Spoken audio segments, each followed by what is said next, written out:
So, this is a video appreciation of one of our bloodlines, ano. So, ang bloodline na i-introduce ko sa inyo ngayon na hawak ko is a blue face hatch. So, itong hawak natin na to, ano, ito yung pinakamatandang imported na blue face hatch, and very thankful tayo kay Sir Albert Madlambayan, ano, sa pagbigay niya sa atin ng broodcock na ito. So, matanda na ito. Matanda na itong pure na imported na blue face hatch, ano. So, ito yung tatay ng lahat ng mga blue face natin.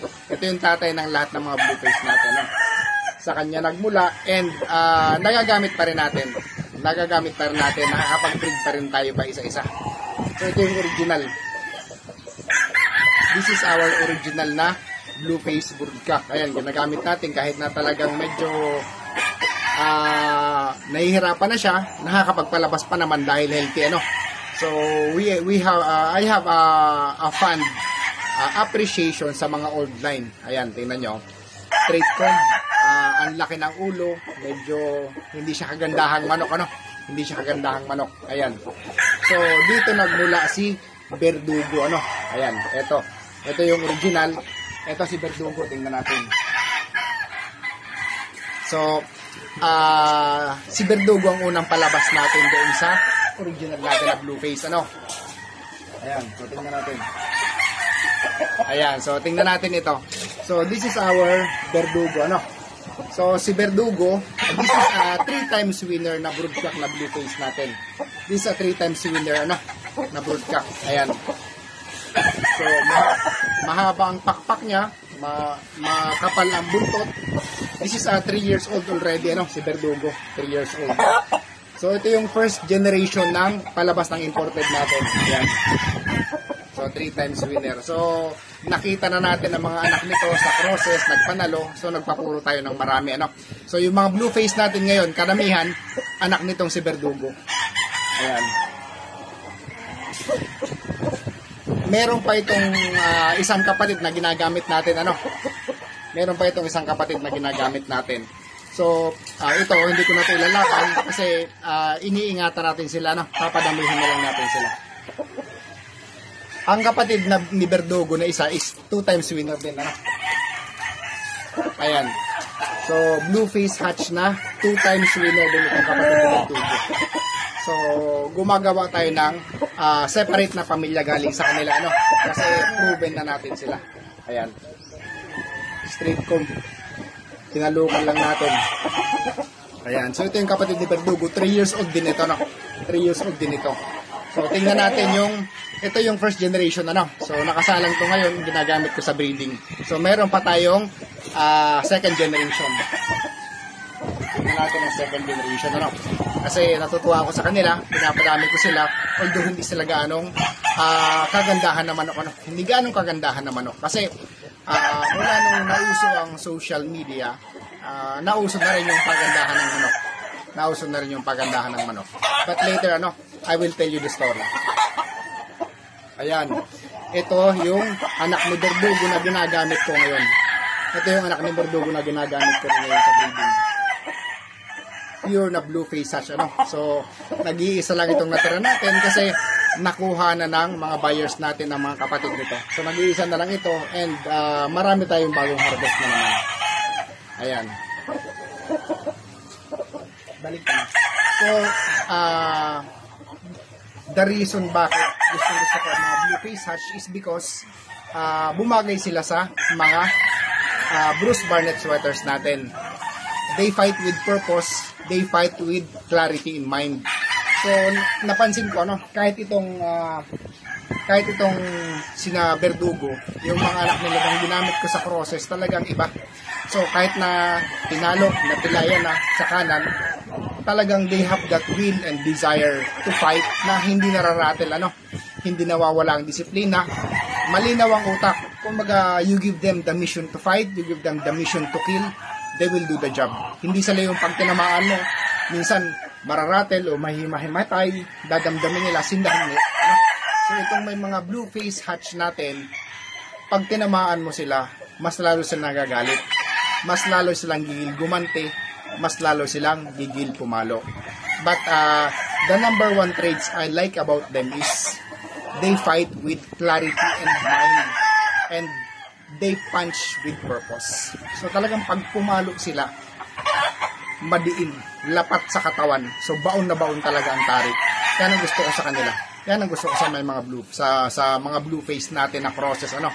So dito sa farm ko, talagang yan ang favorite cross ko sa mga Bruce Barnett sweaters natin. So sabi ko nga, nang nauso ang social media, nauso na rin yung mga manok na mga gwapo, sobrang ano. So, okay naman yun. Kaya lang sa akin, nagkataon na, kahit na medyo pangit kasi street ko itong mga blue face hatch natin, talagang ito yung paborito ko among all the hatches. Kasi sila ang bumagay sa mga manok natin. And kung makikita nyo, ano, this is, kung mariresearch nyo, blue face hatch is an ancient blood. Ancient blood siya. Mula pa noong unang panahon na nilalaban ng mga Amerikano, lagi nang nababanggit ang mga blue face hatch. So, magtataka nga kayo sa panahon ngayon, ano, marami nang naglabasan ng mga hatches and maraming lumalabas na mga straight comb. So, ibig sabihin, genetically, lumalabas yung influence ng blue face hatch sa kanila. Kasi, ang blue face hatch are 99% straight comb na hatch.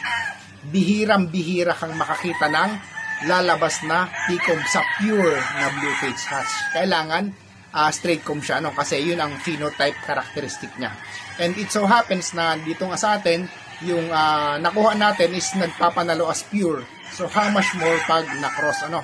Kasi nga, uulitin ko, yung mga dating mga laban ko, kaya ko nagustuhan itong mga blue face hatch kasi hindi sila tumatawid, ano? Pag posisyonan, babangga paakyat, babalik, babangga paakyat, babalik. So pag na-cross natin sa Bruce Barnett sweater natin, the same ang fighting style, mas athletic at mas madiin pumalo. So kumbaga kahit na straight comb sila, kahit na medyo pangit, medium station, doon pa rin ako sa mga blue face hatch. Kasi I never intend to fight them as pure. Nandun yung magic pag na-cross natin, half and half, 3/4, 1/4. And then yung influence nila, no? So nakagawa tayo ng separate na strain, no? Yung tinatawag natin na Airwolf sweater. So nabuo ko ang Airwolf sweater dahil sa influence ng mga blue face hatch na yun, ano? So talagang pinababa natin ang husto ang dugo ng blue face, nilak natin sa Bruce Barnett, naggawa tayo ng separate family. So lumabas na very outstanding sila, ano? Very outstanding. So I really love them.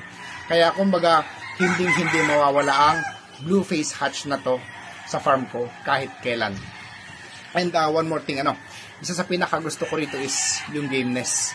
Kahit na unahan mo sila, kahit na maparalyze sila, buhay na lang ang ulo, tutuka pa yan. So marami na akong labanan na encounter na ganyan, na pag may blue face hatch, buong-buo yung confidence ko.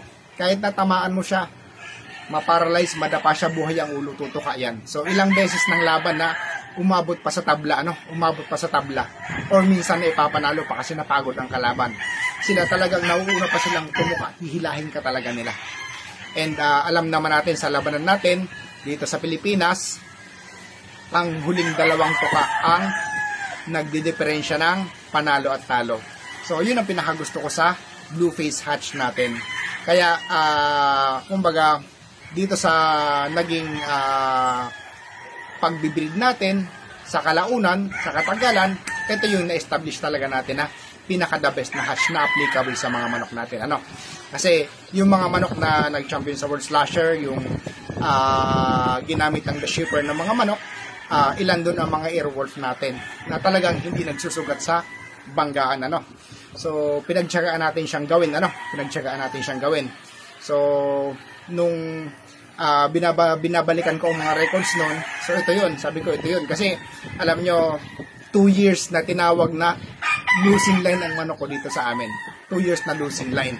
So pinagtiyagaan ko, alam ko na kung anong kulang from the beginning, finormulate natin siya, and then ayun, so nakuha natin sa wakas. And then ngayon nga sa mga laban natin sa kak-season, tag-season, nakikita natin ang consistency nila.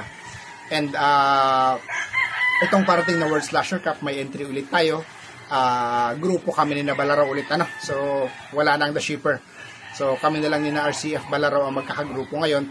So tignan natin. Sana samahan ulit ng swerte. Kasi magaan ang samahan ng grupo namin. Kasi kaka-champion lang nila last month sa 5 sa Pasay. So talagang nakakatawa ang samahan. So sana magtuloy-tuloy. So ayun guys, So sa mga magbe-breed na mga hatches, kung mayroon kayong mga modern na hatch, I think mas maganda na mag-infuse kayo ng ancient blood or old blood na blue face hatch, kasi isa yan sa pinakalumang bloodline na available, na kukunti na lang ang nagbe-breed ngayon, pero kung talagang ma-appreciate nyo, mabibreed nyo siya ng maayos, talagang gagana sa inyo, talagang magpe-perform sa inyo, mamahalin nyo sila kahit na medyo pangit ang hitsura. So ganun ko sila na-appreciate, kaya ngayon whatever happens, papadamihin ko sila. Sa inyo na ang gwapo, okay na ako dito sa mga blue face hatch natin.